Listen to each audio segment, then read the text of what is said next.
We'd like to thank JPMorgan Chase for their support to make this podcast happen. The views and opinions expressed in the podcast and the guests on the podcasts do not necessarily reflect the views and opinions of JPMorgan Chase & Company or its affiliates.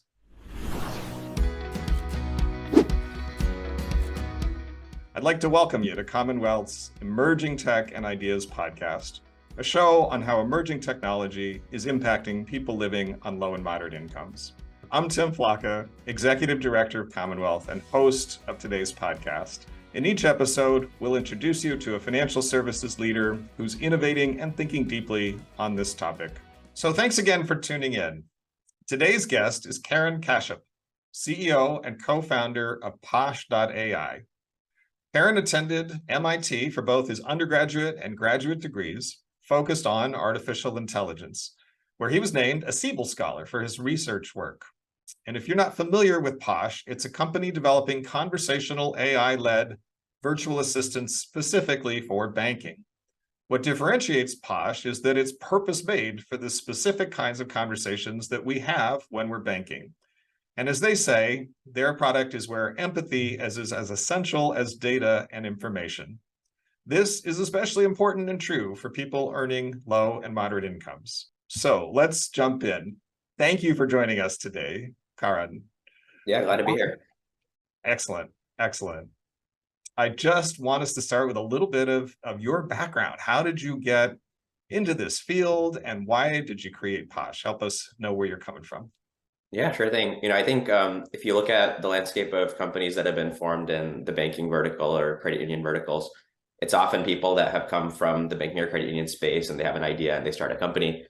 In our case, my co-founder and I were really coming from the AI world and we saw an opportunity to do something in banking. So, we kind of joke that we're AI people starting a banking company as opposed to sometimes banking people trying to start, X or Y company. But the journey of the business, we were actually grad students at MIT. So I've known my co-founder, Matt, he's our CTO, for about 10 years now. We were both actually undergrads together at MIT doing computer science. We actually ended up rushing the same fraternity. So we were fraternity brothers. Quickly became really good friends. And throughout our time at MIT, both in undergrad and grad school, we kind of knew we'd start a company together. We just didn't know exactly what it would be. We didn't necessarily have like an immediate idea that came to mind.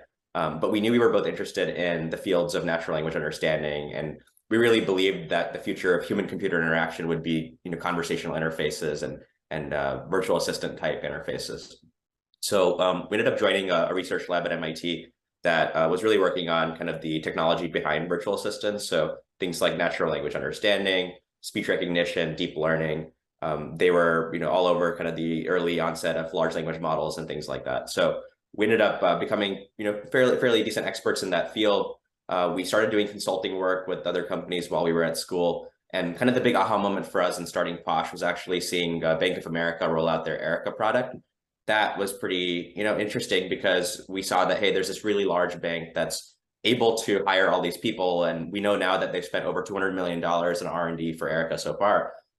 It was an aha moment because I've been a member of MIT Federal Credit Union since probably my first week I stepped on campus back in freshman year. So it was like, okay, if Bank of America is able to do something like Erica with all these resources, what about everybody else, right?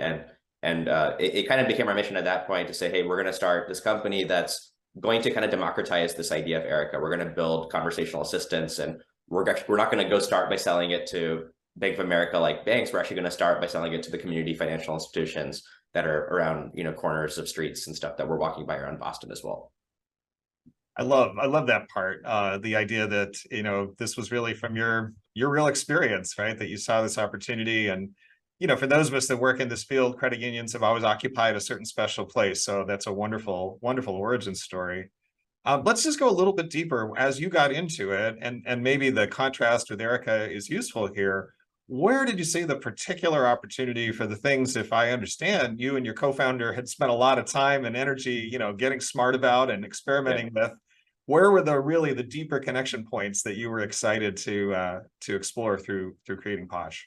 Yeah. And, we're not the first kids on the block with this idea. There have been companies that have tried to do what, Posh has been doing. Some of them are still around today, but we came into the market really around 2019. So 2018, we came out of our lab. For about a year, it was building, not really going out there and talking about it too much, kind of staying under the radar a bit. We were working through this accelerator program that MIT runs every summer that helps startups that are founded by students actually become real companies. So we had some of those kind of supporting infrastructures in Boston, which is great. We were also part of the DCU FinTech Innovation Center cohort run by Digital Credit Union. That was really helpful as well. But yeah, some companies have been around since like 2012 to 2013 in our space. And I think one of the things that we noticed, even with Erica itself at some of these companies, is that a lot of people were focused on the digital channel. So things like digital banking or website chat. But the more we talked to credit unions and the more we kind of understood where their pain was, we realized that, hey, digital is a nice to have, but the voice channel, AKA the call center or phone calls, is where the pain really is. A lot of the credit unions we were speaking to didn't really have live chat products, or even if they did, they didn't really staff it too much. So they weren't really considering that a primary service channel. Whereas pretty much everybody we talked to had call centers and they wished they had more people there and they were not able to offer 24/7 support and things like that. So, we kind of looked at, where we could actually add a lot of value. And pretty early on, we decided to not only focus on the digital channel like an Erica or like some of the competitors that we saw, but we pretty early on said, let's build a voice interface as well and build an actual product that integrates with the call center and the phone systems of these credit unions and banks. I think that was like a pretty big differentiator for us. And it allowed us to actually use some of that background that we had from our research lab work as well, and speech recognition and the audio side of the tech stack as well. So, we think like that was a pretty smart move in a sense, because we also launched our first customers right before COVID. And when COVID hit, a lot of branches shut down. So call volumes went up even more. People that used to go into branches couldn't anymore. So instead, they were picking up the phones and calling in. So, we were able to bring a voice product into market, I think at a good time, shortly before COVID. So we had case studies and some successful deployments that we could go give confidence to people that were looking at ways to use AI to mitigate some of those challenges. Karen, I love that point because I feel as if voice is often overlooked. And I think many of us, either from our own experience or from, maybe parents or grandparents, we have this idea of people who struggle to access technology.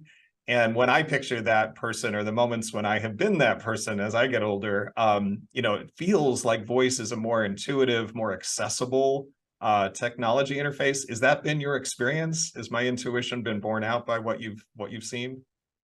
Yeah, I mean, I think it's a lot of like habit forming in a sense, right? Like people who have made habits of calling into their credit union, it's really difficult to get them to say, hey, you know what, from now on, you're actually going to go to our website and chat with this little chatbot on the corner, and that's what you're going to do, right? So as much as I think a lot of credit unions and banks are really excited about channel deflection and getting more digital adoption, and that's naturally starting to happen too. Like, don't get me wrong, I think with things like ChatGPT, and I think this might be the first time you've said that in the podcast, probably not the last, but with things like ChatGPT, that is getting people more comfortable with the idea of interacting with a more human-like assistant on a digital channel. But like you said, a lot of people have just formed habits to pick up the phone and call, and that's honestly where credit unions have put most of their staff historically as well. So being where the source of the pain is, so to speak, right, being where the real volume is was pretty good for us to actually get traction with credit unions and also deliver real ROI.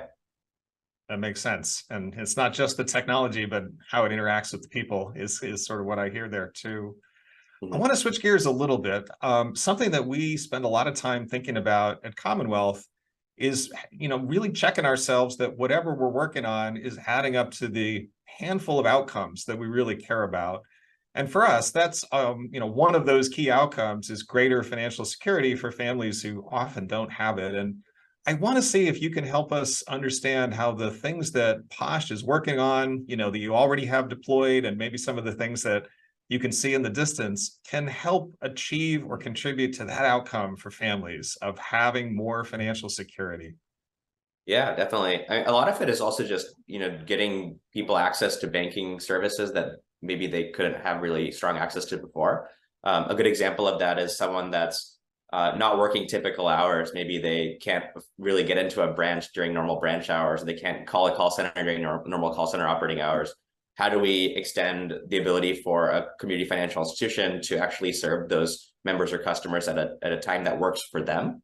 And I think that's where AI gets really interesting, right? There's this a good way to kind of frame what I think is the future of AI, which is a bank or credit union that has 100,000 users or 1 million users. they don't have 100,000 or a million support agents, right? Every business in the world, not just banks or credit unions, would love to have a one-to-one ratio of support agents to customers. Imagine if you were a support agent that could literally follow your customer around everywhere, look at everything they're doing, taking copious notes, and then offering really great personalized service to that individual. That's impossible to do because maybe there aren't enough people that could even fill that role, and also be super expensive. But Sam Altman from OpenAI said something really interesting, which is AI is doing something really interesting in the world, which is it's reducing the cost of intelligence, right? And that's really what AI is doing over time. The smarter the AI gets, the incremental cost of intelligence gets cheaper and cheaper, just like we saw the incremental cost of compute maybe getting cheaper and cheaper with like the advent of cloud infrastructure, right? And what we can start doing with intelligence getting cheaper is we can now afford to do more of these things, like really personalized service, or someone that's running around and taking copious notes for every single person, that were not possible with pure human labor, right? And I think there's a really awesome opportunity to now leverage the staff that you have, the human beings that are working for your organization, and turbocharge them a bit with the power of AI. And things that we're doing at Posh to kind of do this is, how do we take away kind of the boring routine stuff away from the call center agents and the branch tellers that, one, tend to clog up the queues in the first place. So why do we call into a bank and have a long hold time? It's because they're helping other people. But a lot of the people they're helping are things that maybe don't require an actual person to help them do, like a routing number or what's their balance, or did my check actually deposit? You want humans to be there for the really challenging topics, or the things that require relationship building and empathy, like you mentioned, things that require creative problem solving. And that's what people get excited about too. Like there's a challenge with attrition in call centers. And I think a lot of that is because the job isn't maybe the most fun today, right? So how do we make the job more impactful, more interesting, more challenging? And if we can actually make the economics work, making the call center agents not just focused on wrapping up the call as quickly as possible to get to the next one, but giving them the freedom to actually build relationships and actually drive revenue growth and top line impact, maybe we can actually afford to uplift that job as a whole as well, right? So I think the AI potential is not just from the perspective of the end user or the customer. I mean, that's really important. Financial wellness, financial security, these are all things that can be partially served by AI, but can be even more served by the human agents and financial services experts that banks and credit unions have. So a lot of it is also, how do we empower the humans to really unlock their own potential by letting AI kind of act as a personal assistant to them in a sense as well, but also freeing them up to really unlock the real value of the time and expertise that they have. Another thing that we're doing at Posh towards that is we have a new product that we launched called Knowledge Assistant, which ties into all of the policies, procedures, and SOPs of a bank or credit union. So imagine if you're a new hire in the call center, new hire in the bank branch, or you're coming in as a loan officer. Typically, these roles are pretty hard to find and hire somebody, but training can also take a long time. But what we want to do is, instead of having people put customers on hold or callers on hold and go spend multiple minutes looking up documentation to find an answer, let the AI kind of do that. Let the AI ingest all the knowledge and just give you the right answer really quickly, so that now you're able to answer the question faster. You're spending a lot less time per call. And again, we're freeing you up to really build relationships and focus on the next thing, besides just wrapping up the call and getting to the next one. There's so much there that you said that really resonates. I'm thinking about, we've probably all read some version of this, but one of the potentials of generative AI is this, vision that every student might have their own personalized tutor. And I hear total echoes of that in the way you're thinking about. And I again, what I hear and I really love is that on the supply side, there's an opportunity for financial service providers to allow their existing teams to do the higher level stuff. You didn't say this, but I assume that you believe that leads to stickier customer relationships, more satisfied customers. And I just have to share a quick anecdote. I was trying to put together a piece of furniture over the weekend, think the stores with the lots of instructions. And, of course, I got to a point where it wasn't coming together right. And the instructions had an 800 number. And I almost didn't call because I expected to encounter, your worst version of the automated tree and so on. And to my delight, a human being answered, and she was right there in it. She said, "Nah, I think you need to go to step 6. Well, hold on, let me talk to my engineer." And she went and she came back and they said, if you loosen screw 7 and you move it to the right, you'll get a better, and I was like blown away. So I hear in your description, imagine if more experiences like that, when you call into your financial service provider, exceed your expectations about the degree of rolling up their sleeves. That's great. Well, we've already touched on this a little bit, but I want to return really to this question of usage, right? Because in many ways, unlocking the outcomes we care about hinges on customers and potential customers using the technologies. And we at Commonwealth are thinking about and focused on low and moderate income families. We know in this country that means you're more likely to be Black, you're more likely to be Latin, households are more likely to be women-led. And there's some sort of realities that are relevant to this question of usage. One is that low and moderate income populations are actually more likely to rely on smartphones to access and use banking services. And our own research found they're more likely, at least through the pandemic, we saw a 200% increase in use of chatbots.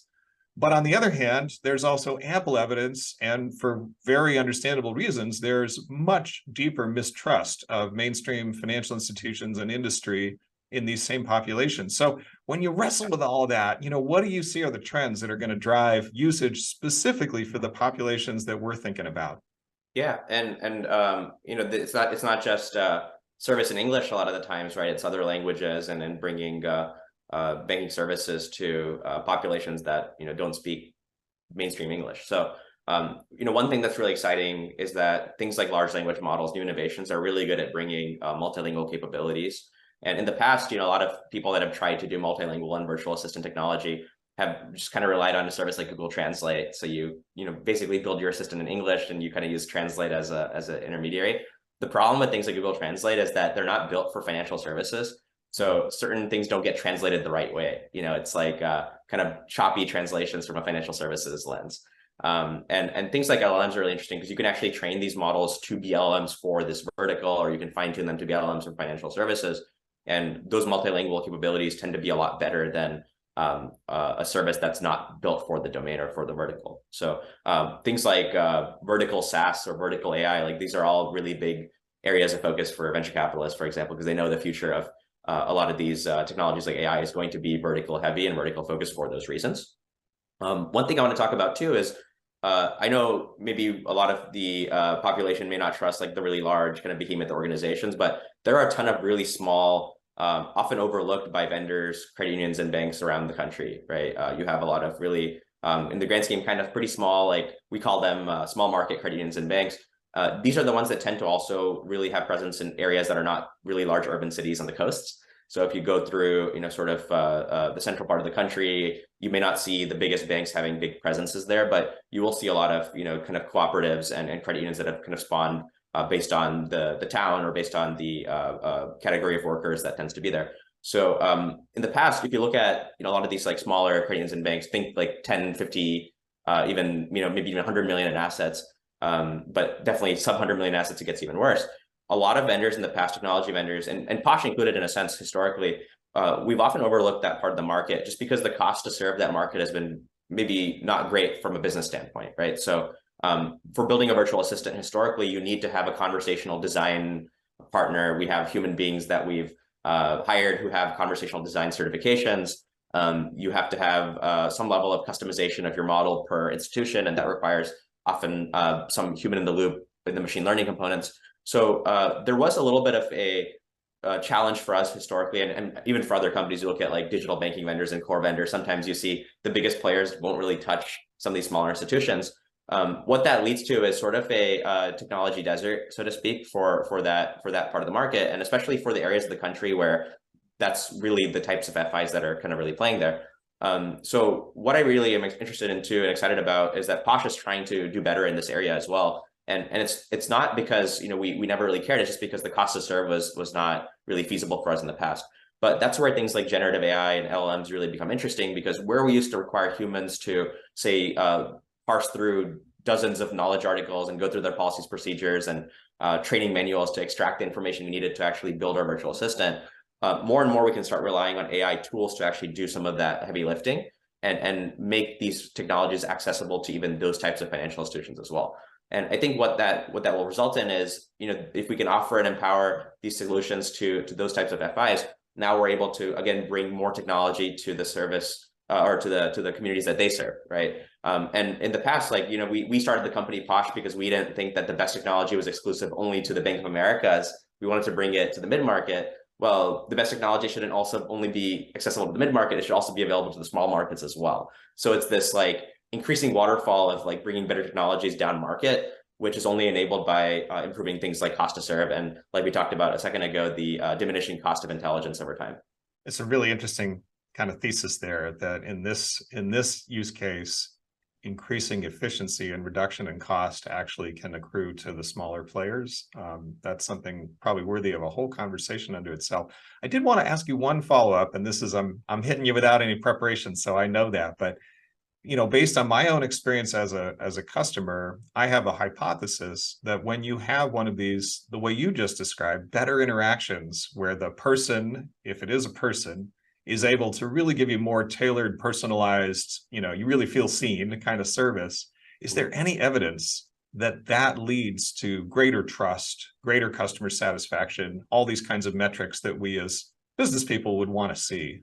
Is there data on that? I don't know if we have data on that specifically, but I think I'd agree with that. I don't know if I need the data to like agree with that. I think that makes sense. And if you think about it, like many businesses have been very successful in the past by focusing on delivering great service. If you read, there's the restaurateur Danny Meyer, right, famous for a lot of Michelin restaurants. He's one of the most famous restaurateurs in New York. He talks about the difference between service and hospitality, and he said service is what you expect a services provider to do for you. Like you walk into a restaurant, you expect certain things. That's good service. Hospitality is how they make you feel, right? And he argues that like hospitality is what separates the best restaurants from maybe the good restaurants, right? It's not often like who has the best food or who has the best decor. It's like the restaurants you really come back to and you say that was fantastic. Yeah, they have to have baseline qualities of good food and decor and stuff, but really it's the hospitality, I think, that separates a lot of these restaurants from others. And he argues that in one of his books as well. But that was really interesting to me, like this idea that like service is what you're expecting and hospitality is kind of going above and beyond, and it's how they make you feel, how you come away feeling afterwards. I think that's pretty powerful. And I don't know if that's backed by data, but it certainly worked for Danny Meyer. Well, I love that. That distinction really makes sense to me. And I would sort of add on to it to say, tell me if you agree, but I think often we associate that hospitality into the spectrum with luxury and something that people with higher incomes and more money to spend, are entitled to expect in their hospitality, their hotel experience or their dining experience.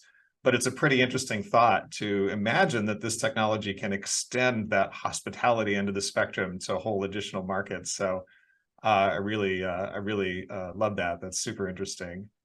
I want to switch gears again a little bit, although the conversation obviously is interwoven. So some of this we've touched on, but one of the things that I felt in thinking about the power and potential of AI, and especially now generative AI, is this tension between the things that are right in front of us or right over the horizon, and yet the knowledge, and plenty of people have written about this, that there are these bigger changes, bigger possibilities. And it's hard sometimes to both live in the space of what does this mean next year and what does this mean further out?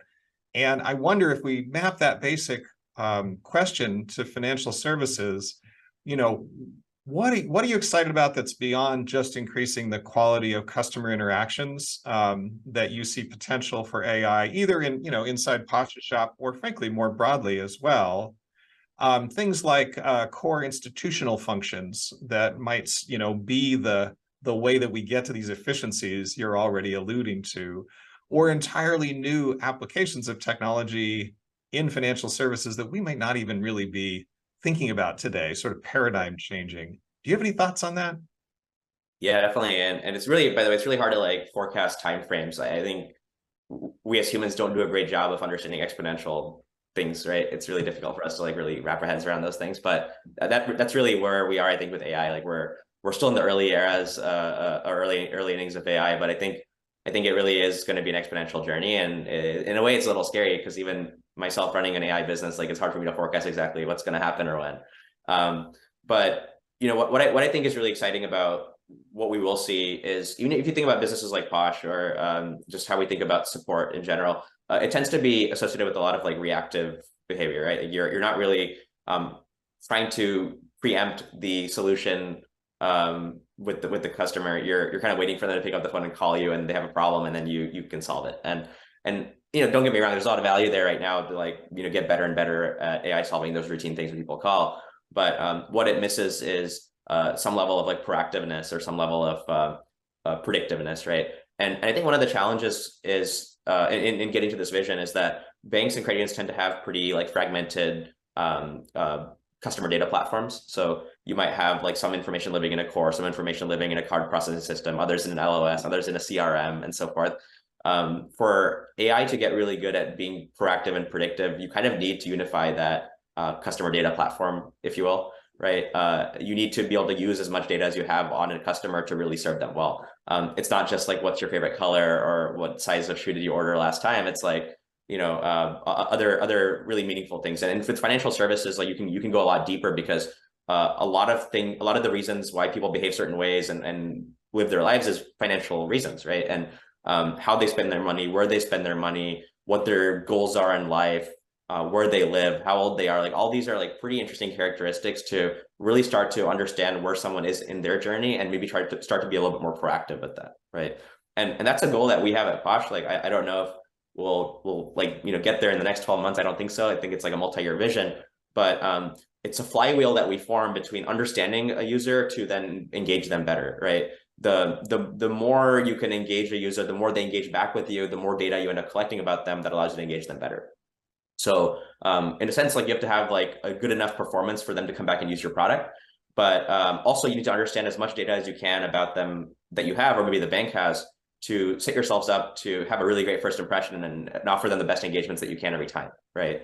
And I like that notion of a flywheel because even machine learning itself is a flywheel, right? You need data to train these models. In a sense, we need data to train our platform to best serve an individual customer in a personalized way, as opposed to treating a customer as one of many like them in a large customer base of a bank or credit union.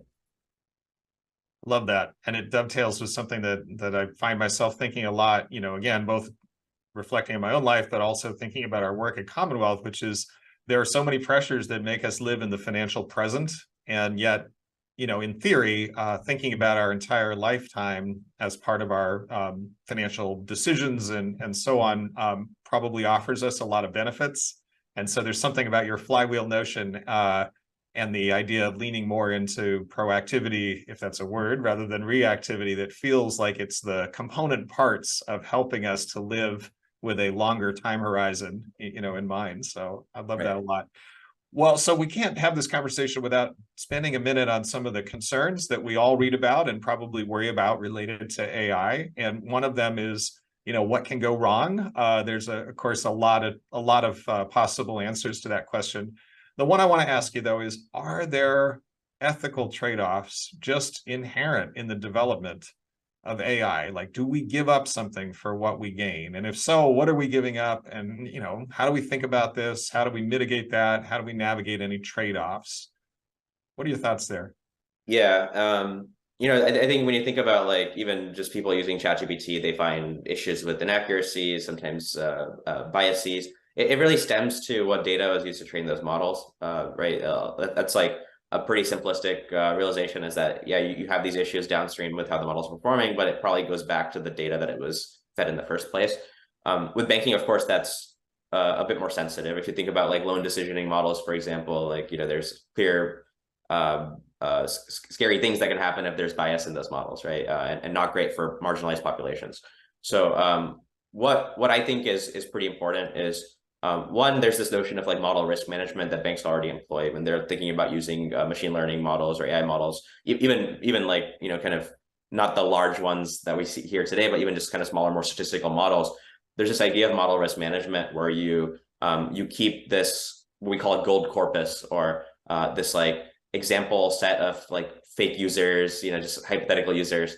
And you run these models in this like sandbox environment and just make sure that it's performing the way you want. So you can create this data set however you want to like best represent your actual customer base, have different kinds of users and profiles and things like that. So you can keep testing models as you improve, because the models will never be static, right? The goal with the machine learning model and AI model is you want to keep investing and improving it. So what can happen sometimes is if models are iterated on, you might see improvement 90% of this time, but you might see detraction the other 10% of the time. And it can be really bad if you are consistently detracting in an area or a user population where it's impacting fairness and ethical outcomes, right? So what's really great about like this kind of model risk management approach that people use in the loan decisioning side already is that you can actually engineer this like gold corpus to make sure that you're covering your bases in a sense, right? You iterate on these models and you test the performance of these models on this gold corpus and say, okay, like I feel pretty confident that we're not trading off anything, like we're not improving 90% to detract the 10% that's going to like cause bad financial outcomes for part of our customers. And it's really the onus of the organization or the business to make sure that they're taking that process seriously. And the same thing for like conversational AI or large language model applications, things that Posh is touching. And we don't do like loan decisioning, by the way. I'm just using that as an example.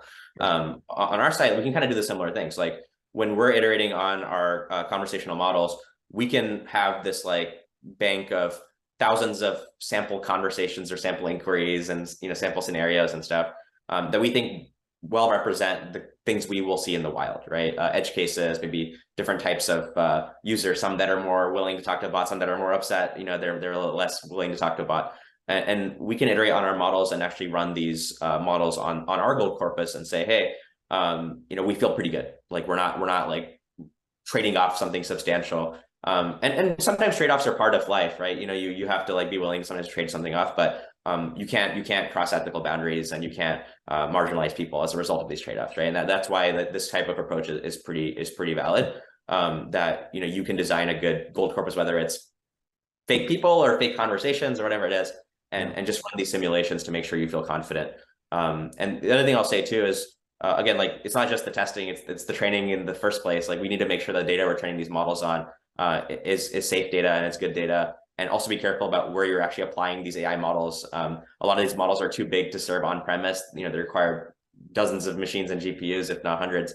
So running them in cloud compute clusters is pretty much the way to go. But of course, sometimes banks have not really embraced the cloud yet, or they don't own the cloud infrastructure themselves, which I don't expect them to. But making sure that they're deploying these things in a secure way, such that malicious parties cannot come in and hijack a very ethically constructed solution and inject some bad things into it. I would recommend really being diligent on who you partner with, right? There's a lot of companies out there that are preaching AI stuff, but they weren't really AI companies in the past. They're leaning into the hype. There are other companies out there that have been AI companies for a long time, have the right people, have the expertise. So yeah, when things get hot and things get really popular, sometimes people will try to take advantage of that. And I think banks will do well by being diligent on who they partner with. That all makes sense. The follow-up question, of course, that has to be asked, even though it may be tough to answer, is if data is, getting that data right, is what I heard you say. We live in an imperfect world where the data we have available is incomplete, sometimes for horrible reasons, systemic legacy of discrimination, sometimes for just accidental reasons. Any thoughts about what how we live in that reality, that today the amount of data, the quality of data, and frankly on whom is just different, by income and probably by race and gender and other issues? Yeah, it's a hard problem. I mean, like I talked about the flywheel, like you need to serve a certain population to get data that you can then use to serve them better, right? So if you're not able to even penetrate certain demographics or certain types of populations, then it's really difficult to like have data, right? So it is something that you can get better at by just trying to solve them better, even without the AI side, right? Like just focus more on how do we like bring banking services to more of these populations, and then that actually helps you ultimately build AI models better. Just like unifying your customer data will help you build more personalized AI experiences better as well. So one thing I will say is that a lot of the concerns around bias and stuff comes down to a couple of areas of AI. One is decisioning AI, like who do we give a loan to? The other is the generative side of AI. What is AI actually creating, right? It's a lot more risky if you use an AI model to generate things that didn't exist before. Like that's when inherent biases of these the training data can actually kind of surface. A lot of applications of large language models, though, is not just generative. Actually, a lot of people have been kind of saying, hey, Google's in danger a little bit, because LLMs are really good at understanding information as well, and they're really good at processing information. So use cases like search become really interesting with things like large language models. search is not generating anything. It's actually just organizing something, right? And when you think about the potential risks of using generative models, like, oh, it's going to say something that's not politically correct, or you're going to say something offensive, or it's going to say something or that's like not the best advice to give to a certain person or population. You end up like having to trust the model to generate things the right way. And I think that sometimes, like for customer facing use cases, that can be a little scarier. What's really interesting though is that you can still use these large language models and generative AI technologies, but not do the generative stuff. Like you can have it just understand the context of interaction better, but then you can have a bit more of a logic-driven way to respond to the user, right? So instead of giving it free rein to construct a response however it wants to, you give it templates, or you give it kind of some level of like predefined paths to follow, so that you feel a little bit better that you've actually had a human in the loop, an expert, to design these possible paths, and that you're avoiding like risk, bias, these types of things. And the model is having to adhere to these as well. So you're leveraging the understanding side of the models without letting it like go crazy on the generative side, if that makes sense. Yeah, I think drawing that distinction between generative and maybe analytic or something, I'm not sure what the alternative seems really important. And the other point you made that I just want to call out, because I think it's interesting, I haven't heard it elsewhere. I'm putting words in your mouth a little bit, but there's an argument to individuals, or frankly communities, who might be less likely to use AI technologies, that's perpetuating the lack of data and the problem. And I personally wouldn't advocate that somebody make their decision just based on the altruism of trying to overcome a much larger systemic problem. But I think on the margins, there are lots of examples of people saying, I do want my actions to contribute to, ameliorating this systemic problem. And I hadn't really considered that my choice to take a risk on this technology or be a little bit more open to it can make a positive contribution. So that's really interesting. Yeah, I don't think you need the AI to actually generate the data all the time. Like AI might like help make that flywheel move faster, but when Posh first started, we didn't have data from AI. We had data from actual human interactions, right? So that's what we used to actually get off the ground. And I'd argue that sometimes that human interaction data might actually be more valuable, because it's more likely to be more diverse than the AI data. Like if AI is trained to follow certain paths, well, like all data you're going to get is going to be kind of defined to the same paths that you've already constructed. You want more edge case data. You want more data outside of the common path to actually help you understand where there's opportunities to further train or further build, right?